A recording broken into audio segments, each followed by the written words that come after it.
escola do mundo, onde eu posso ensinar e aprender. A palavra da sabedoria é a nossa EBD. Deus é o nosso diretor, o Espírito Santo nosso professor. A Bíblia é a cartilha que ensina o caminho, a verdade e a vida. Deus é o nosso diretor, o Espírito Santo nosso professor. A Bíblia é a cartilha que ensina o caminho, a verdade. Bom dia, irmãos. É com alegria que nós estamos hoje, mais um domingo, da Escola Dominical da Igreja Presbiteriana de Jaú, com vistas ao estudo da classe de adultos 2. Nós estamos estudando sobre batalha espiritual.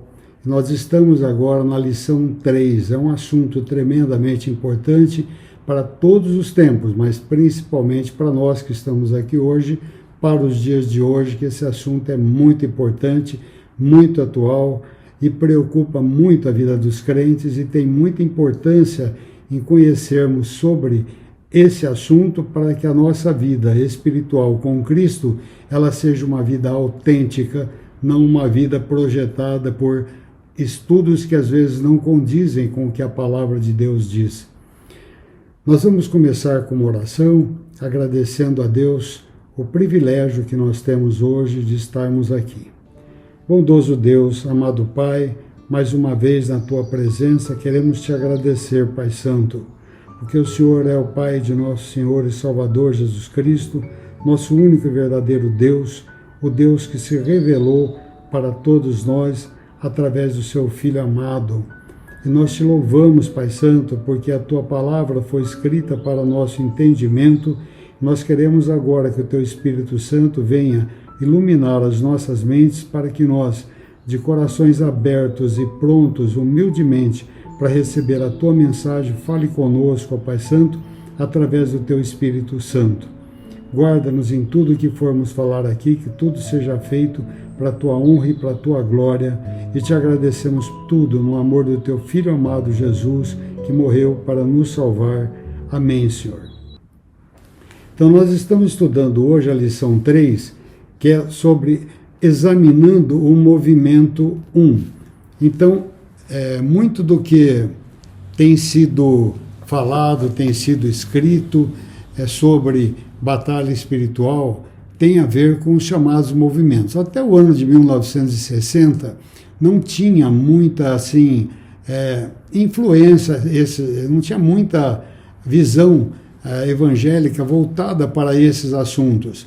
A partir de então, o conceito de batalha espiritual ele começou a se colocar como uma coisa importante nas igrejas cristãs, principalmente porque muitas igrejas que atuam neste aspecto de batalha cristã, de batalha espiritual, visando o cristianismo, esses movimentos, muitas coisas desses movimentos foram deturpados de acordo, contrariando às vezes o espírito da palavra de Deus, ditos com muita propriedade, assim, de zelo de coração de muitos crentes, mas nem sempre aquilo que estava sendo ou está sendo ensinado seria o melhor para nós entendermos isso. Nós temos que ver tudo sob a luz da palavra de Deus. É nesse sentido o nosso estudo da lição de hoje. Nós vamos abrir a Bíblia em 1 Tessalonicenses, capítulo 5, de 20 até 22, de 20 a 22. Então, 1 Tessalonicenses 20 a 22. Diz assim a palavra de Deus: não desprezeis profecias, julgai todas as coisas e retende o que é bom. Abstende-vos de toda forma de mal. Então, esse é o espírito da palavra de Deus que diz para nós que a Bíblia é o que nós temos que observar. Não devemos desprezar as profecias, aquilo que Deus fala para nós, que está escrito aqui na sua palavra. Não desprezemos profecias. Nós devemos julgar todas as coisas, todos os movimentos, todas aquelas igrejas, seitas que se dizem evangélicas e que colocam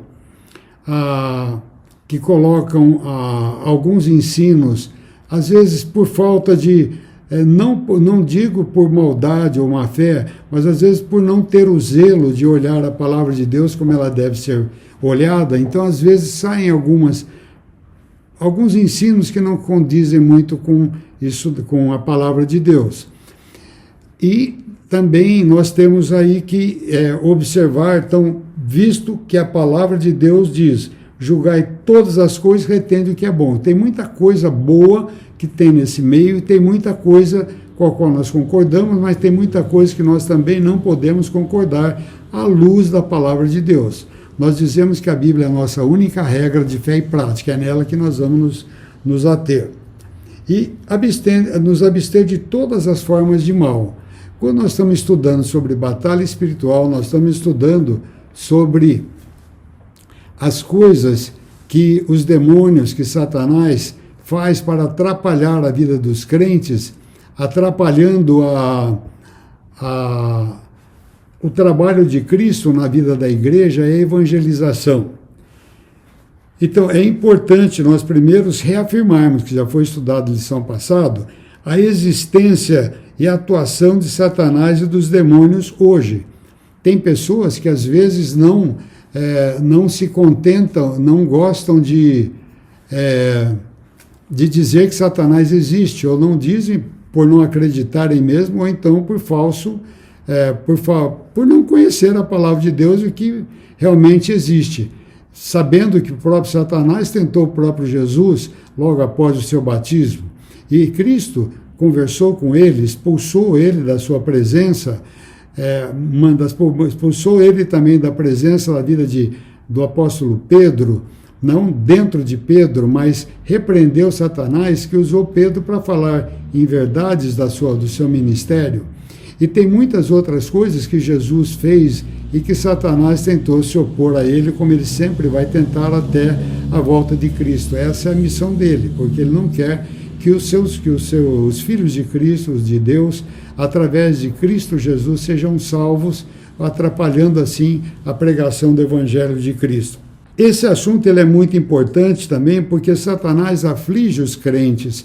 Eles podem tentar ofuscar a vida dos crentes, afligir os crentes, mas eles não podem possuir os crentes. Possessão demoníaca não existe em crente. O que às vezes pode acontecer é uma pessoa não convertida dentro da igreja achar até que está convertida e se tenta, não verdadeiramente convertido, ser possuído por Satanás. Mas então ele não era crente ainda. Ele não havia recebido o Espírito de Deus, porque onde vem o Espírito de Deus, não existe jeito de Satanás possuir essa pessoa. Aquele que é nascido de Deus, Deus o guarda e o maligno não toca. Aquele que é nascido de Deus o guarda e o maligno não toca. Ele não pode tocar o crente. Primeiro, vamos falar sobre a falta de base bíblica nesses estudos sobre o movimento. Então, nós estamos estudando o primeiro capítulo do movimento, que são 3 estudos que vão ser em sequência, o capítulo 3, que é o de hoje, o 4º e o 5º. Então vamos ver o que no capítulo de hoje. Primeiro, esses movimentos às vezes são falta de base bíblica. Então o primeiro tema é falta de base bíblica. A Bíblia é a nossa única regra de fé e prática. Portanto, todas as doutrinas devem ser baseadas na Bíblia.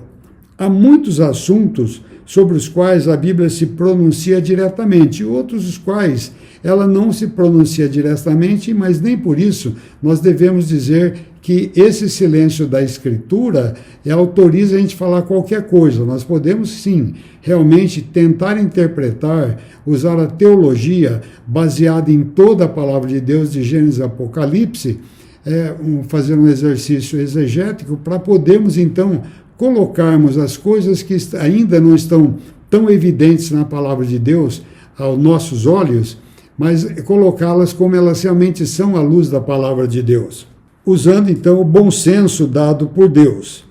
Então, não é correto, então, a construção de uma teologia inteira baseada no silêncio das Escrituras. Grande quantidade dos ensinos do movimento de batalha espiritual não tem qualquer fundamento bíblico, como Acontece, por exemplo, com ensino sobre a necessidade de mapeamento espiritual, onde estão os espíritos demoníacos, para que o evangelho seja pregado ali com sucesso. Onde há na Bíblia uma orientação para localizar espiritualmente qualquer concentração de fontes demoníacas e derrubar pela oração, para derrubar o chamado trono de Satanás, antes de começarmos a evangelização daquela região. Então, sobre a regionalização, alguns ensinos ditos evangélicos, eles colocam como necessidade para a pregação do evangelho numa cidade, numa região, que se derrube o trono de Satanás para que o evangelho possa ser pregado livremente. Não existe isso na Bíblia.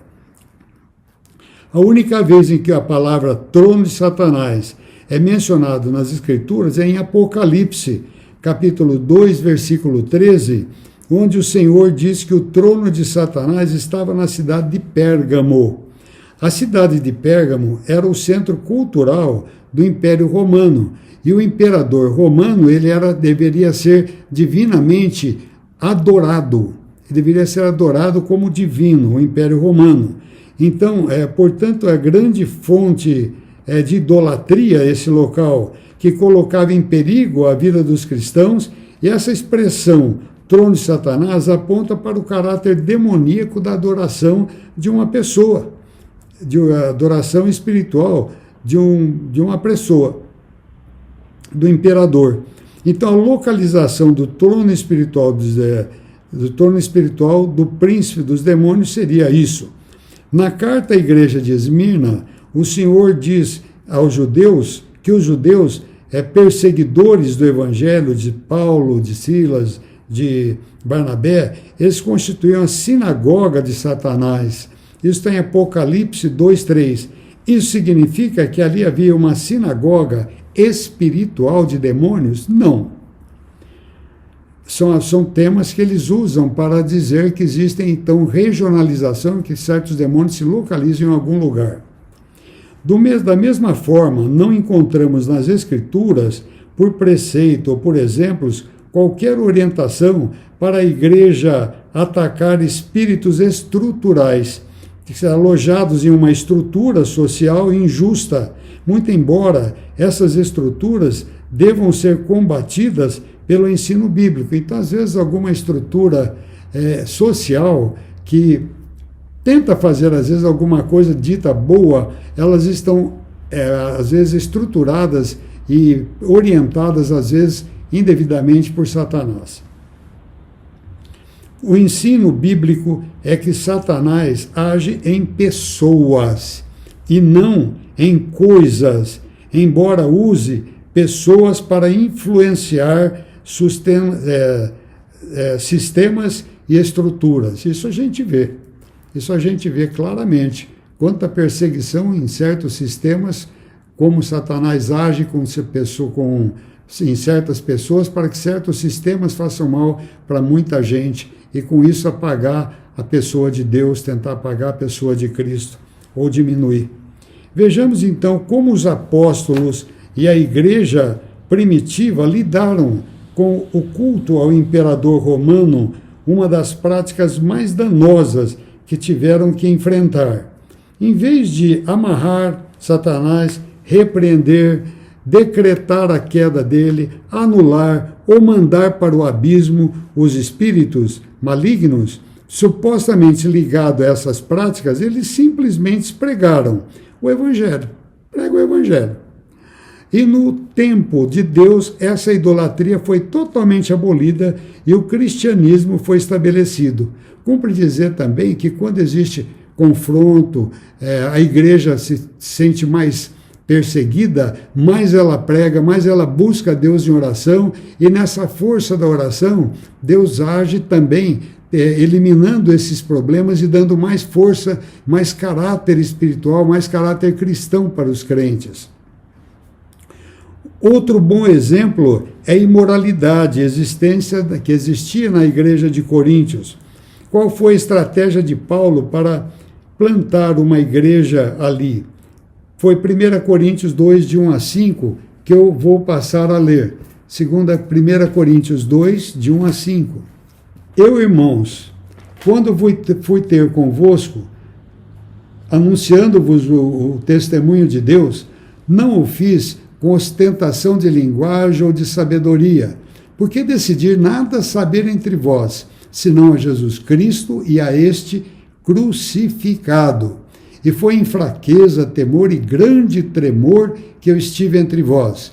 A minha palavra e a minha pregação não consistiram em linguagem persuasiva de sabedoria, mas em demonstração do Espírito e do poder, para que a vossa fé não se apoiasse em sabedoria humana, e sim no poder de Deus.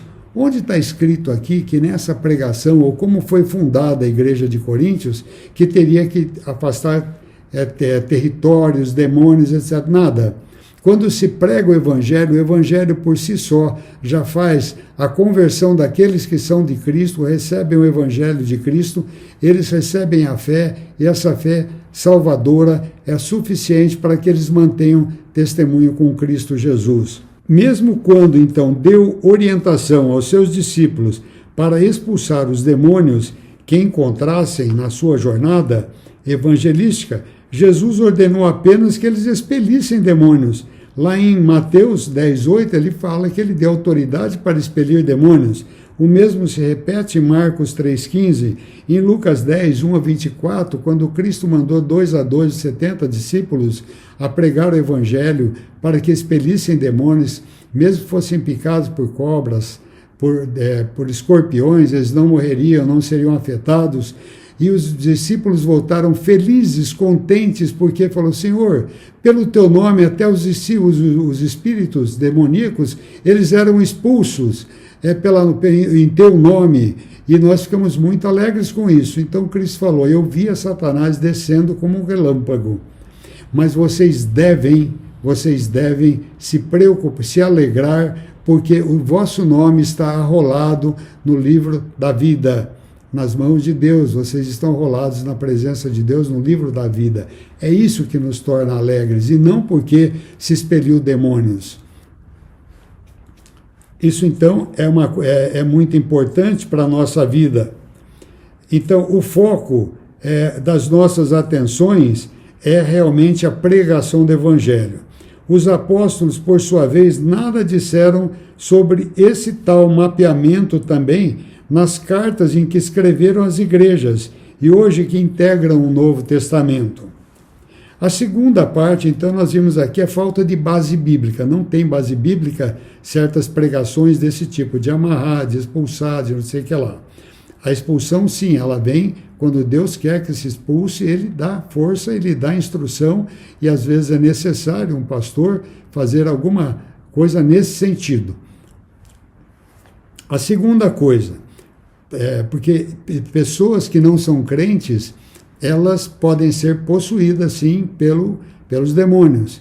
E os próprios crentes podem ser afligidos. Então, às vezes, falta alguma instrução ou uma visão espiritual, e deve ser pelo aconselhamento bíblico que se explique a esses irmãos aquilo que está afetando, e que eles devem buscar a Deus e não dar ouvidos para outras coisas que parecem que dão mais poder para Satanás do que ele tem. Segunda coisa, então, primeiro é a base bíblica, falta a base bíblica. Segundo, a experiência como fonte de revelação. Então, muitas coisas que se fala da batalha espiritual se refere à experiência de certos pastores e certos missionários. Então, nesses casos, se diz que a experiência ela é positiva, porque ela funciona, entre aspas, ela funciona. Mas quantos estragos essa experiência tem trazido às igrejas de Deus? E depois de algum tempo, como essas experiências elas não estão apoiadas na palavra de Deus, será que essa igreja dita evangélica ainda ela pode ser considerada evangélica, uma igreja cristã? Uma outra coisa que afeta também essa experiência é o tal do pragmatismo. O pragmatismo posso fazer de tudo para alcançar um fim. Então, esse meio que eu uso, ele não interessa o meio que eu uso, o importante é o fim que eu obtenho. E uma vez que eu, pragmaticamente, eu tenho funcionado, eu tenho feito funcionar aquilo com que eu estou aplicando na pregação do Evangelho, então eu consegui meu objetivo, que é mostrar algumas coisas a respeito de que eu posso expulsar Satanás, posso fazer isso ou aquilo. Não é assim que funciona a palavra de Deus. Nessa prática do pragmatismo, onde os fins justificam os meios, quando na verdade o cristianismo, os meios devem ser sempre bíblicos, os meios devem ser sempre bíblicos, e o fim máximo sempre é a glória de Deus e não a pessoa que prega. É a glória de Deus que deve ser exaltada quando alguma coisa acontece até sobrenaturalmente, ou quando se prega o Evangelho e uma pessoa se converte, não é quem pregou que deve ser exaltado, mas Cristo, Deus deve ser exaltado. Então a glória de Deus é que deve se manifestar. Então o fundamento bíblico para essa prática de conceitos adotados pela Igreja de Cristo tem que ser, em algumas vezes, ditas de Cristo, tem que ser algumas vezes contestadas, mostrando qual é o alvo da pregação do Evangelho, como os apóstolos pregaram o Evangelho, não expelindo demônios ali, mas quando tinham que expelir, eles expeliram também, mas simplesmente a pregação do Evangelho de Cristo. Isso é que deve predominar numa igreja. Temos que pregar a Cristo e não aos demônios. Algumas igrejas usam pregar demônios para mostrar alguma coisa de Cristo, mas o centro do culto, às vezes, acaba sendo o demônio. E não é esse, o cristianismo não é isso. O cristianismo é pregação da palavra de Deus. Não desprezeis profecias. Essa é a ordem de Deus.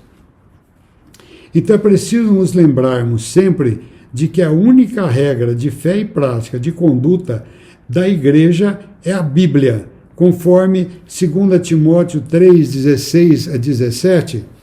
2 Timóteo 3, 16 a 17 diz: toda a Escritura é inspirada por Deus e útil para o ensino, para a repreensão, para a correção, para a educação na justiça, a fim de que o homem de Deus seja perfeito e perfeitamente habilitado para toda boa obra. Vejam bem, a Escritura é inspirada por Deus e é útil para o ensino, para a repreensão, correção, para a educação na justiça, com o fim de que o homem de Deus seja perfeitamente habilitado para toda boa obra. Então é a pregação do Evangelho, é a palavra de Deus que ela deve ser buscada e ser transmitida. A terceira parte do nosso estudo fala sobre o ataque à suficiência de Cristo. Uma terceira preocupação nossa e da palavra de Deus e dos estudos da palavra de Deus a respeito desse assunto sobre a batalha espiritual é que alguma ênfase do movimento da batalha espiritual ela atenta direta ou indiretamente contra a suficiência de Cristo e do Evangelho. Nós sabemos que o sacrifício de Cristo ele é suficiente para cada um de nós sermos salvos, nós não precisamos de acrescentar mais nada. E tudo que é acrescentado é heresia. A palavra Cristo, a obra de Cristo, salvação pela fé em Cristo e mais alguma coisa é que é uma heresia. E isto é uma heresia. Então essa preocupação, a Bíblia nos diz que o Evangelho é o poder de Deus para a salvação de todo aquele que crê. Está lá em Romanos capítulo 1, versículos 16 e 17, que se uma pessoa está em Cristo, ele já é nova criatura. 2 Coríntios 5,17, se ele está em Cristo, ele já é salvo.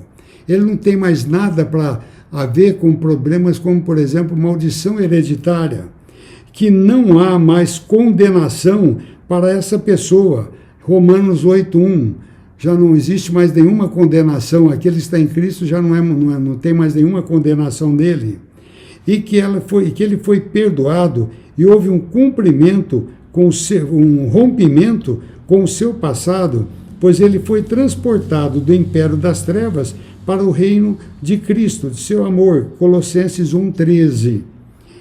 Portanto, embora Satanás possa tentar essa pessoa, dificultar a vida, como ele fez também com Jó, e ele certamente fará isso, tentará fazer isso conosco. Ele não pode apossar dessa pessoa que é crente, não pode sequer tocá-la. Lá em 1 Coríntios 5,18 diz que aquele que é nascido de Deus, impede que o maligno toque nessa pessoa, que é crente já. Então, a obra de Cristo, ela é completa, ela é perfeita, nada precisa ser acrescentado. Então, o ensino da necessidade, por exemplo, de quebra de maldições, não leva em consideração esse ensino bíblico. Um dos principais ensinos dos movimentos de batalha espiritual é uma complementação da obra de Cristo. Ele tenta complementar a obra de Cristo. Olha a heresia. A obra de Cristo é completa, ela é suficiente e feita por peritos em quebras de maldições. Essas pessoas se dizem peritos, quer dizer, Cristo não fez a coisa completa? Eu vou ter que completar o que ele fez, porque ele não consegue salvar só com a sua morte na cruz do Calvário. Seu sangue não tem esse poder todo. Eu preciso quebrar a maldição. Isso é uma heresia muito grande, é desconsiderar a obra de Cristo, não tornar o sacrifício de Cristo suficiente. O movimento que ensina que há necessidade de anular os compromissos feitos com o diabo antes da conversão, ensina também que herdamos as maldições que alcançaram nossos antepassados e que precisamos anulá-las. Esse é o ensino da maldição. E a quebra da maldição tem que quebrar esse ensino, tem que quebrar essa cadeia. O texto bíblico usado para eles fundamentar essa prática é lá o segundo mandamento de Deus, em Êxodo 20, versículo 5, onde diz que Deus perseguirá até a segunda e terceira geração, amaldiçoará até a segunda e terceira geração daqueles que aborrecem a Deus, aqueles que pecaram e aqueles que continuam no pecado dos seus pais. Mas temos que levar em conta o resultado desse contexto. A nação de Israel havia sido levada para o cativeiro e os judeus estavam reclamando que os pais comeram uvas verdes e os dentes dos filhos é que embotaram. Ezequiel 18:2 fala sobre isso. Em Ezequiel 18 também, por meio do profeta, Deus os repreende, mostrando que eles estavam ali porque seus pais tinham pecado e eles continuaram no pecado dos seus pais.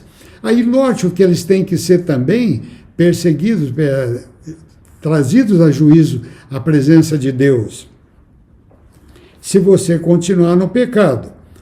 Então, eles continuaram pecando e seus pais, o mesmo pecado de seus pais. Então, responsabilidade moral, ela é pessoal, aí em Ezequiel capítulo 18, é importante ler todo esse livro, todo esse capítulo de Ezequiel 2, que é muito bom, muito importante, e traz uma sensação de alívio muito boa para o verdadeiro crente. Aí, olha o que diz Ezequiel 18, capítulo 4, versículo 4 e 20, Ezequiel 18. A alma que pecar, essa morrerá. O filho não levará o pecado, a iniquidade dos pais. No 20 fala, o filho não levará a iniquidade dos pais, nem os pais levarão a iniquidade dos filhos. Se o filho não andar nos pecados do seu pai, mas tiver uma vida santa diante de Deus, ele certamente viverá. É o que diz Ezequiel, é o que diz Deus, que mandou o profeta dizer para aquele povo. Pela sua conduta reta diante de Deus, ele está livre dessas maldições de seus antepassados. Em Ezequiel 18, de 14 a 19, fala sobre isso. Essa passagem ela é muito importante porque mostra como o pecado, como o próprio Deus interpreta o texto de Êxodo 20, versículo 5. O segundo mandamento prevê a visita do juízo divino sobre seus descendentes, até terceira e quarta geração, se esses descendentes continuarem a praticar os mesmos pecados de seus pais, que naquele caso era idolatria. Eles se afastaram de Deus e passaram a idolatrar outros ídolos. A idolatrar ídolos e não a Deus, ao único Deus único e verdadeiro. Essas visitas do juízo de Deus é descontinuada se esses filhos se arrependerem dos seus próprios pecados e os confessarem diante de Deus e os abandonarem. O que é importante observar aqui é que a confissão vem e entra então o arrependimento. Quando existe o arrependimento, de reconhecimento do pecado, o arrependimento, isso aí quebra o pecado, a maldição, mas não é maldição hereditária, que os filhos aprenderam o erro dos pais e continuam nos erros. Se eles enxergam agora, pela mão de Deus, pelo Espírito de Deus, que eles têm pecados, eles se arrependem e eles então buscam a Deus, essa maldição é quebrada, eles não têm mais problema. Não é hereditário, é uma coisa aprendida, Eles abandonam. Então o crente verdadeiro já rompeu com o seu passado, com as implicações espirituais dos atos dos seus antepassados, quando veio à fé e recebeu a salvação graciosa. Nós vemos hoje muitas pessoas que se convertem a Cristo, que vieram de outras igrejas onde eles idolatram, onde tem outros ídolos, onde tem ídolos, e eles idolatram aqueles ídolos como se também acham que Deus não se importaria disso. Deus se importa. Só que quando eles reconhecem esse erro da idolatria, eles se arrependem, eles são outra criatura. As coisas antigas já passaram, eles se fizeram novas. Então, mesmo que o convertido venha de um passado marcado por idolatria e pecado, Satanás não tem mais nenhum direito sobre ele, pois a sua dívida foi totalmente paga por Jesus. Foi pago um alto preço. E nós herdamos de Deus a justiça de Cristo. Ela nos reveste, justificando-nos dos nossos pecados passados, e Deus nos livra de todos os pecados. Esses pecados são apagados por Deus. Ele olha em nós agora então e vê a vestidura que Cristo nos deu pelo seu sangue, a limpeza que ele nos deu e tornou-nos mais alvos do que a neve, e com isso então Satanás não pode mais nos acusar perante Deus. Os apóstolos viveram e pregaram o evangelho em um mundo marcado pelo paganismo. No entanto, não há no Novo Testamento qualquer orientação ou exemplo apostólico de que haja necessidade de quebra de maldições da vida dos convertidos do paganismo. Olha que é importante agora, é muito importante. Além disso, é importante observar que o que visita o filho que segue o pecado dos pais é o juízo de Deus e não Satanás. Quem segue e quem persegue o erro dos filhos que fazem os mesmos pecados dos pais é o juízo de Deus. Ele é quem persegue. E Deus, e não o poder das maldições que precisam ser quebradas. Importante esse versículo, a gente prestar bem atenção que Deus é quem faz o juízo e não Satanás. O que é preciso ser quebrado é o comportamento pecaminoso. Se nós pararmos de pecar, nós estamos na presença de Deus livre, não tem mais quebrar esse negócio de pé, não tem esse negócio de quebra de maldição. Isso é parte de um movimento que algumas igrejas ditas evangélicas seguem nesse caminho. Tem coisas que nós concordamos com os movimentos evangélicos, em algumas coisas, como por exemplo na oração e muitas coisas, mas aqui não. Aqui nós temos que ver que Deus é quem faz. A palavra de Deus é que é a única regra de fé e prática, que a experiência como fonte de revelação não tem não tem nenhum poder, não tem nenhuma noção de ser isso aqui verdadeiro. Não se deve seguir isso, não se deve seguir experiências de pessoas, porque algo que ele fez funciona, entre aspas. Quando a pessoa que é exaltada aqui não é a pessoa de Cristo, mas o próprio que está dizendo que pregue que ele expulsa. Venham hoje, porque fulano vai expulsar demônios, sei que lá. Nunca se fez isso. Deus nunca mandou fazer isso. Cristo nunca falou para os seus discípulos fazerem isso. Concluindo, é oportuno então encerrar essa lição hoje, enfatizando as 3 áreas bíblicas atacadas pelos ensinos do movimento da batalha espiritual. Em primeiro lugar, onde chega a luz do Evangelho, as trevas do pecado e da morte são dissipadas. Simples assim, sem mapeamento, sem trono, sem demarcação de território. Em segundo lugar, a única regra de fé e conduta, de fé e prática para a Igreja de Cristo é o Espírito Santo falando pela Escritura, divinamente inspirada por Ele. Em terceiro lugar, como vimos, o ensino a respeito da necessidade de quebras de maldições acaba tendo o efeito de diminuir o ensino bíblico sobre a eficácia e suficiência da obra de Cristo. Satanás quer diminuir a obra de Cristo, a suficiência de Cristo. Então ele coloca um E a mais para que ele diminua o poder de Cristo e com isso também nos arraste para o pecado. É responsabilidade, então, cristã aceitar, cultivar e amar o ensino bíblico. O estudo bíblico deve ser feito diariamente. O ensino bíblico, o estudo bíblico deve ser aplicado na nossa vida diariamente. Cristianismo é vida cristã aplicada, é a Bíblia aplicada. É necessário nós vermos os fundamentos bíblicos e a responsabilidade cristã, aceitando amar o ensino bíblico e rejeitar os ensinamentos religiosos que não têm fundamentos na Bíblia. É importante nós termos a Bíblia como única regra de fé e prática e não experiências de revelações.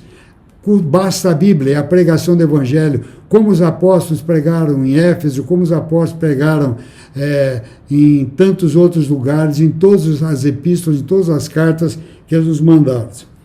A aplicação que fica para nós, uma pergunta que cada um de nós devemos fazer. Há algum pecado que você precisa abandonar?